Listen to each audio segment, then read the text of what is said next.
You're listening to the Ask Drone U podcast. You ask, we answer your drone questions. Whether you're here to turn your passion into profit or you simply fly for fun, we're a community of learners and teachers who aspire to achieve greatness.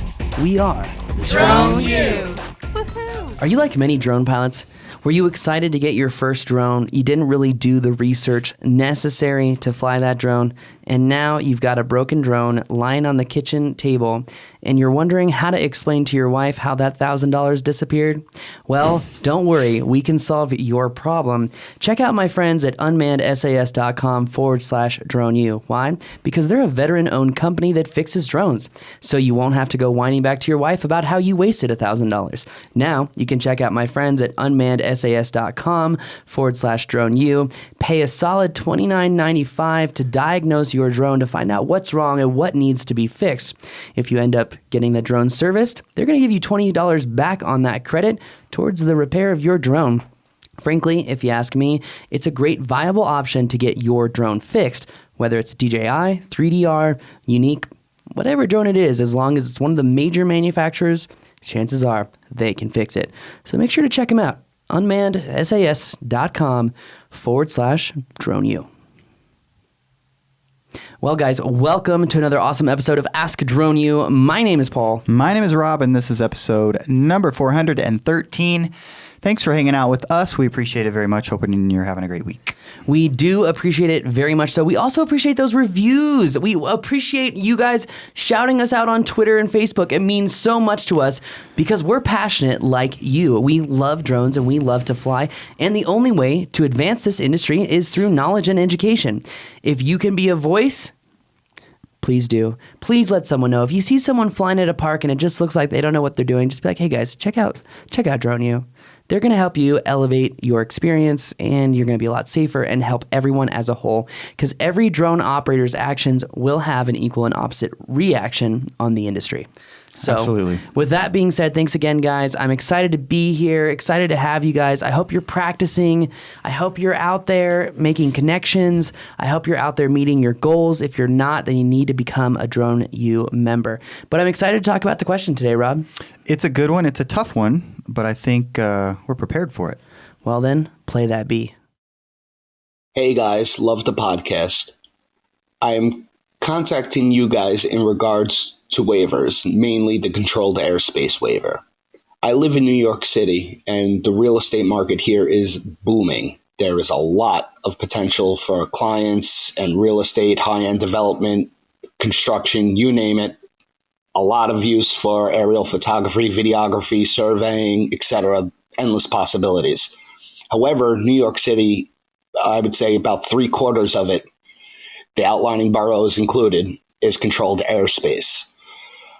My question about the waivers are, obviously, since New York City is such a vast area, but New York City and the surrounding boroughs, it would be impossible to cover under one waiver. Would I file for waivers as far as like location by airport would even be tremendous as well. So it really limits me on site-specific filing for waivers, which wouldn't really work because most people would find somebody else because they wouldn't wait the 90 days. It just leaves me at a loss, and I was wondering if you guys had any ideas. Maybe a lawyer would help. Would I file for, 100 different waivers to cover the entire area? Would I have to do that? Any information that you guys have on this would greatly be appreciated. Thank you for all your time. Love the podcast. Huge fan. Thank you. John, thank you so much.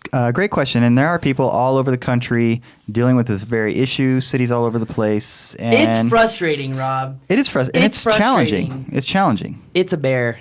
It is a big bear. And it could even be a violation of the Sherman Act of the federal code. Wow. Developing news. Pull up the Sherman Act there, Say Rob. more.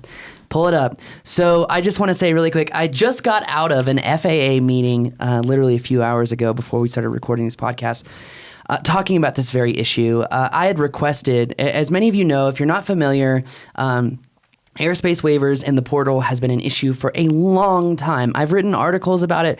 I know that Michael Huerta from the FAA has even read my specific article about the very order that takes away the power from air traffic control to grant you airspace authority and rather forces you to go through a dilapidated geriatric system that clearly doesn't work through the FAA's online web portal.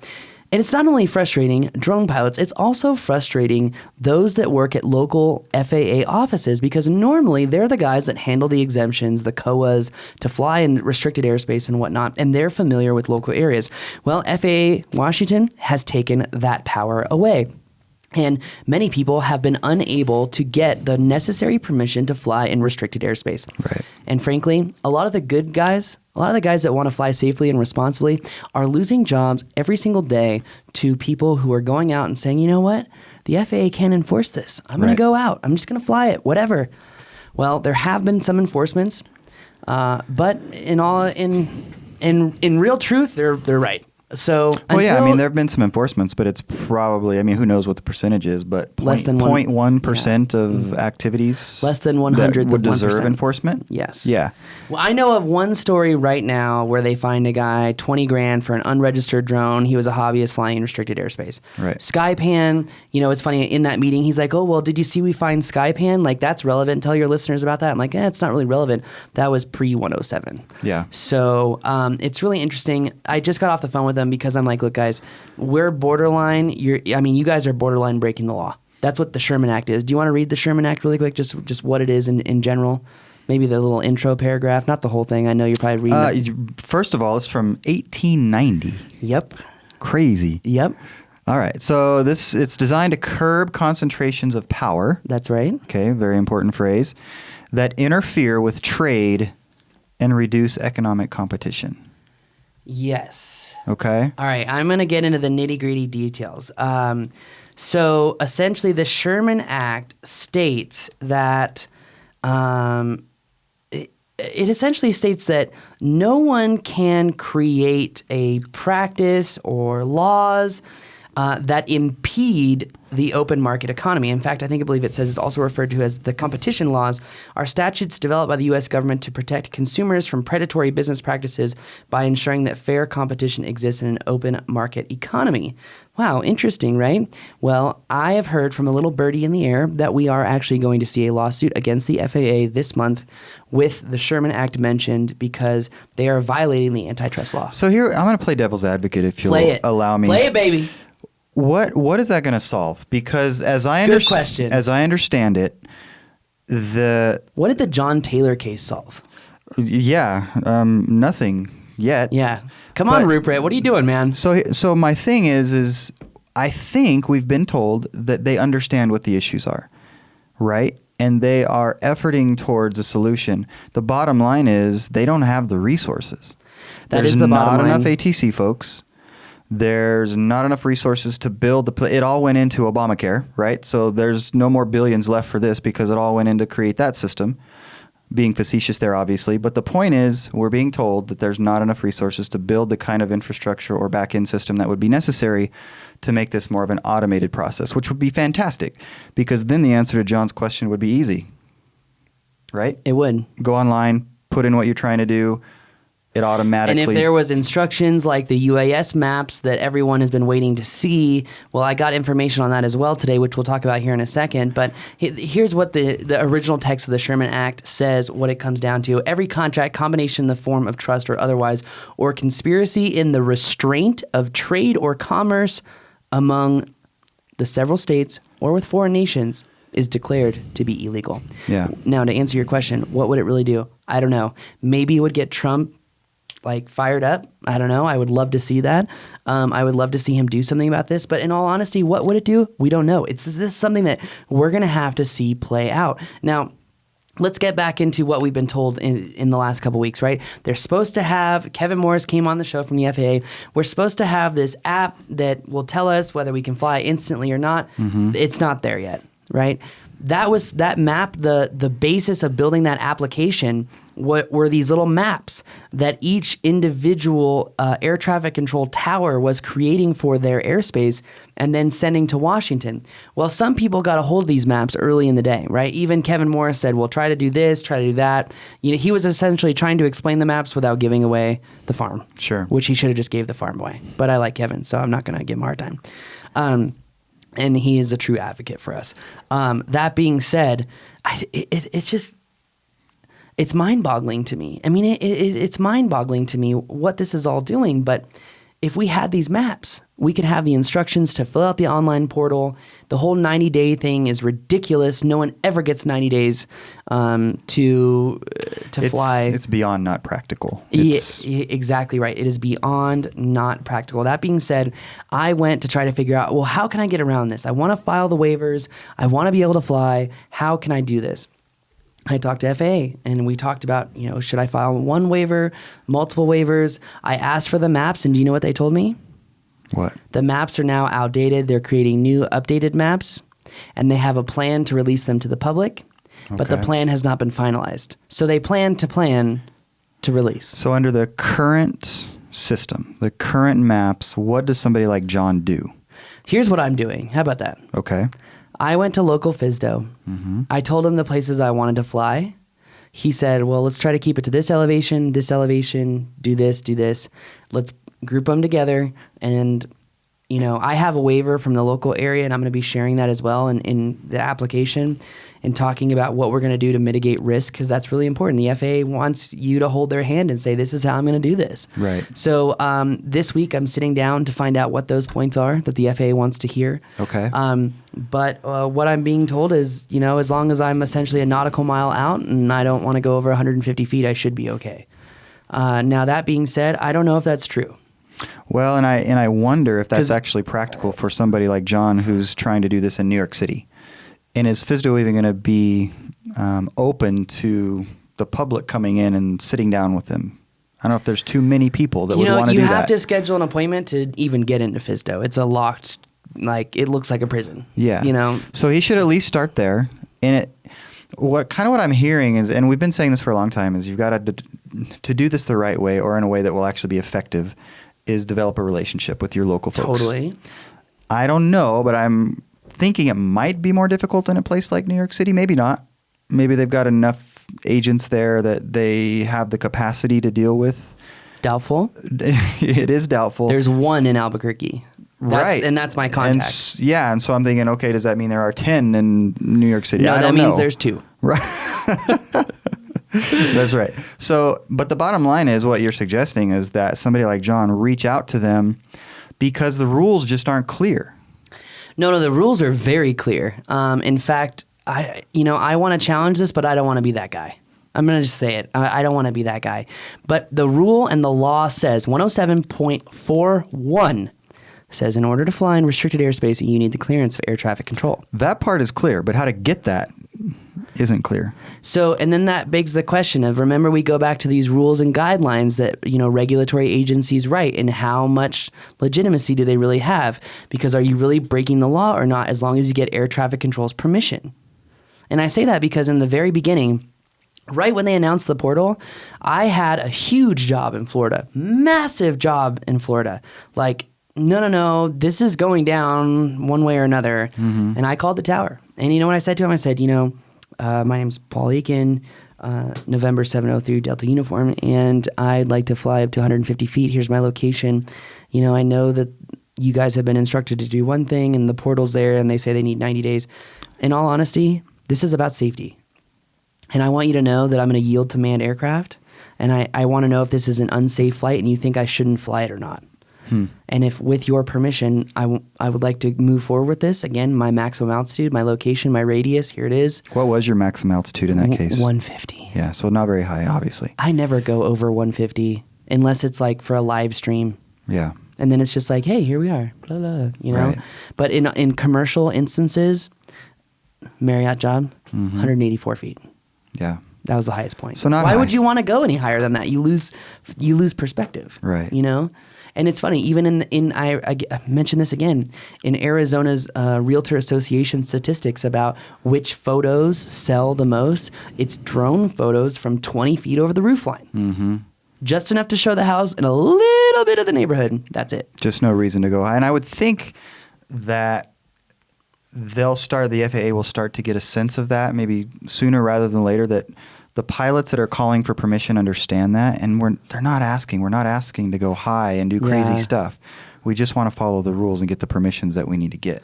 So if you're in John's shoes, based on what he called and asked us, what would you do if you were him? So, and I asked the question, should I file, if I want to do multiple jobs in the same airspace, should I file one waiver for all of that or individual waivers for different areas? And the first meeting, he told me different.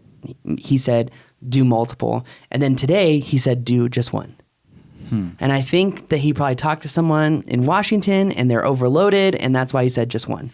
But here's what I'm going to do. Okay.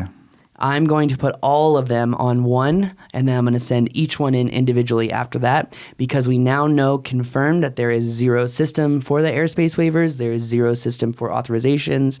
If you get your authorization in at the right time of the day, it could be done in 5 days. If you don't, it could be 2.5 months. I mean, the perfect example is, and you remember this, I did the nighttime waiver, right? Mm-hmm. Over 100 people got their nighttime waivers before I did, using my language. And then I got my nighttime waiver, and it was like, they're like, going okay, through the guys. Paul. Yeah, seriously. We're going to put that down there with the Sharky. I'll come back for it later. Anyway, so I've been told both answers, multiple and individual waivers. I'm going to be asking for a 2-year period of time, 150 feet max altitude. Remember, you can't be on the approach paths. It's just not going to work. I particularly am not going to ask for specific date ranges. I'm going to say February 1st, 2017, February 1st, 2018.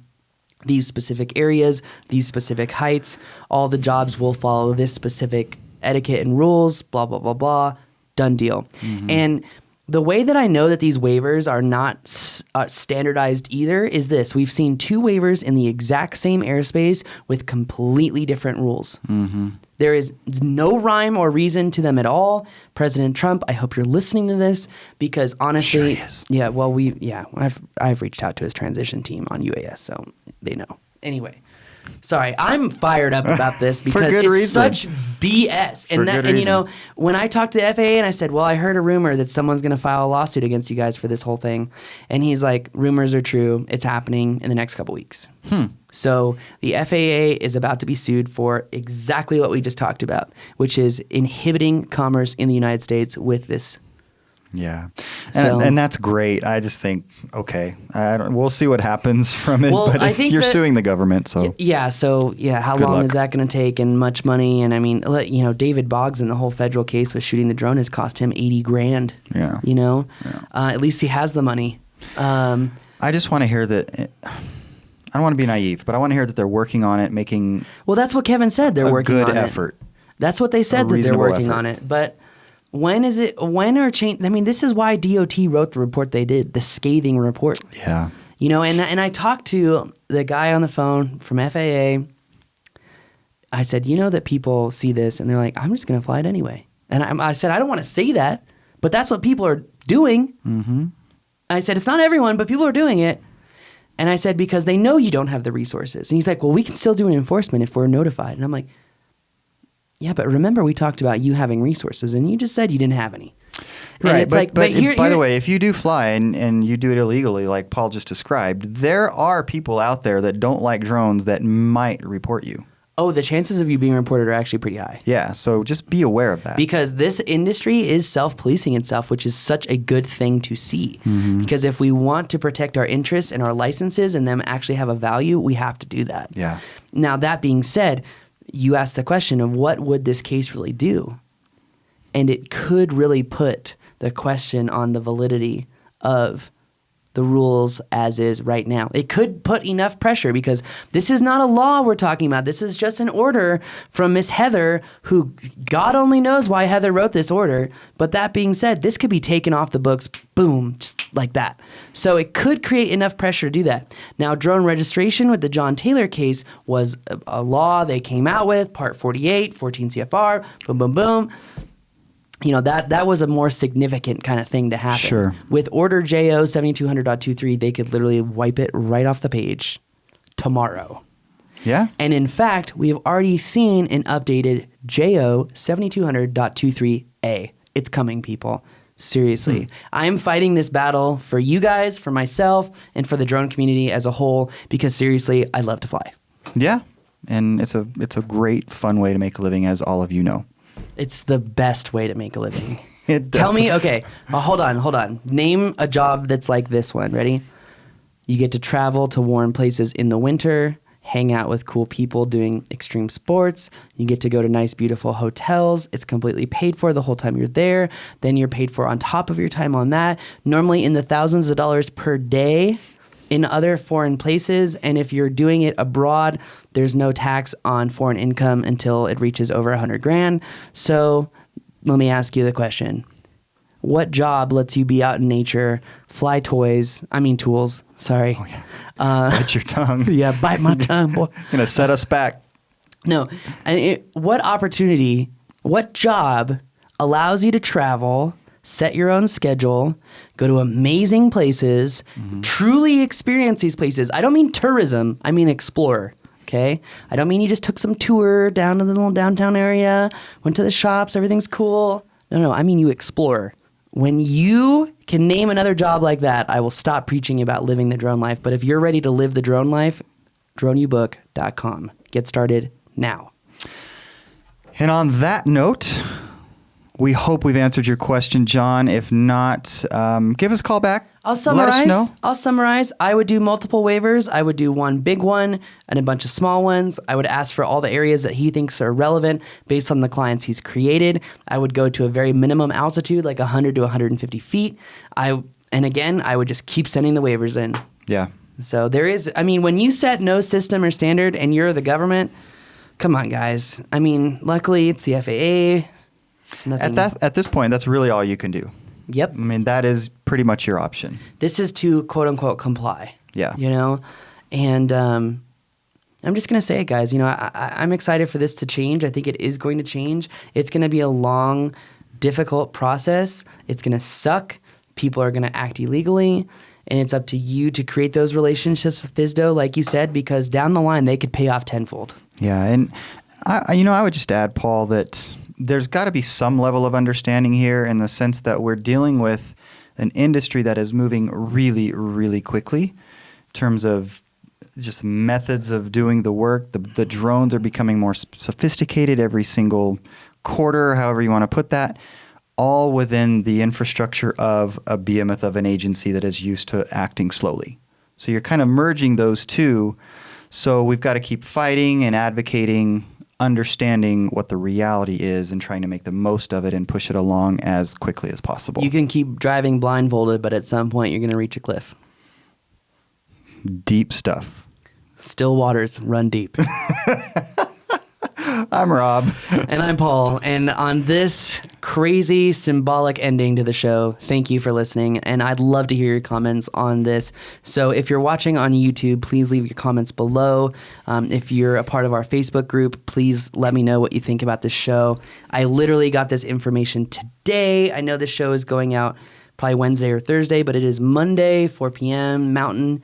And you know, this is the latest information. I am coming out with a video on how to file these waivers, and it's coming soon. And guys, we are just trying to do the best we can. It's really difficult when there's no system in place because we can't predict that. We can't, come out with the information that's necessary when the information changes all the time. Yep. You know, with 107, we actually came out with a study guide before anyone else, including the FAA, most lawyers, and it was more complete and comprehensive than everyone else's.